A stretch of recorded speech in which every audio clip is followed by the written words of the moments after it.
What is going on, everybody? Welcome back to an episode of the Criterion Corner. This is a segment on my channel where I talk about a film in the Criterion collection or featured on the Criterion channel that I really want to discuss and bring forth to you guys' attention. And this is a film that I don't believe is physically in the Criterion collection, but has been streaming on the Criterion channel for a while now. And this is a movie that I've been wanting to watch for some time, and I'm really glad that I finally watched it.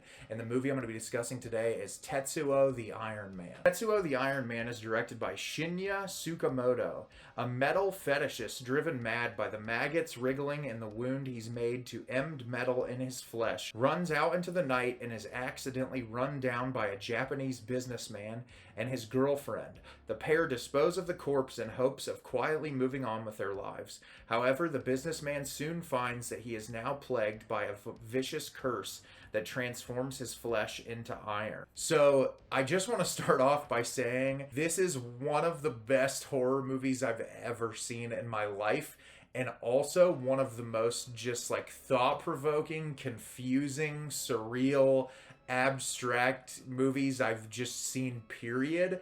It is almost impossible without that plot description to 100% explain to you everything that is going on in this movie. And even piecing it together and trying to add some form of symbolism or ideas that this movie is trying to convey would be silly to try to do in a 7 to 10 minute video. So instead, I'm just going to tell you that it is worth going into this movie and just watching it because of how unique of a piece of cinema it is. The visual effects in this movie are absolutely incredible. What the visual effects artists in this film are able to pull off with a slow transformation into this iron monster is absolutely amazing. It all looks so realistic and uncomfortable in a way that is damn near impossible for me to explain. The things coming off this man's body and the way that it looks, and how it starts off as a very small transformation and ends up in the third act blowing up into just this really insane, crazy looking monster that is amazing to just watch. I love all the really weird, surreal sequences in this film with the metal fetishist character. He's almost in another world, similarly to like that man kind of in the liminal space at the beginning of Eraserhead.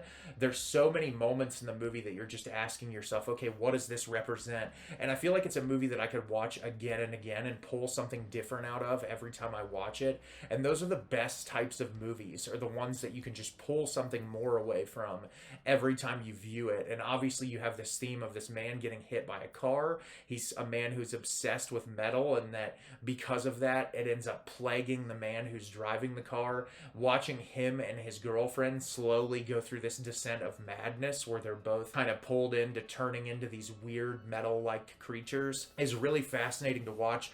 And I love all of the really cool visual techniques and the cinematography in this film that's so different. There's like stop motion shots of people just like moving through the frame that are so unique. They grab your eye immediately as soon as you're watching them, and whenever they cut to those sequences, I was just so engaged as to watching the screen. It's almost like a visual assault is the best way to describe it. And the movie is only like an hour and 9 minutes long, but it captivates and holds your attention for that entire hour and 9 minutes. There is never a dull moment in this movie, and it keeps your brain guessing over and over again exactly to where it goes next. And I know this spawned a couple of sequels that, from reading reviews, it seems like people don't appreciate the sequels as much as they do this film, but this is really a pinnacle movie in horror history that I think is 100% worth your time. It is just such a labor of love, and you can tell that it is such a unique idea that I feel like I've never seen in a movie before. And every second I was just hoping that something crazy would happen and something I hadn't seen yet,